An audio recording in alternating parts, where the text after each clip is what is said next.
Welcome to Guide Guru. We hope this video helps. You start by opening the camera app and choosing photo mode. This is where live photo lives.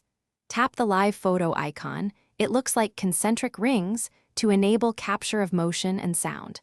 Make sure you hold the phone steady and frame the subject with a bit of space around motion because live photo records 5 seconds before and after the shutter.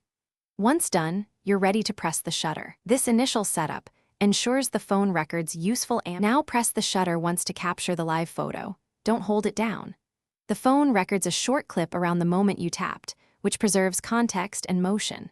After shooting, open the Photos app and tap the image to review. Swipe up to reveal live photo details and choose a key photo if you prefer a specific still. Make sure to check for unwanted blur or clipped motion because live photos depend on that brief pre- and post-recording window. Finish by editing or sharing. Tap Edit to trim the live photo clip, pick a different key photo, or apply a filter. Trimming reduces file length but keeps the motion. When sharing, choose to send as a live photo for supported devices or export as a video or still if needed.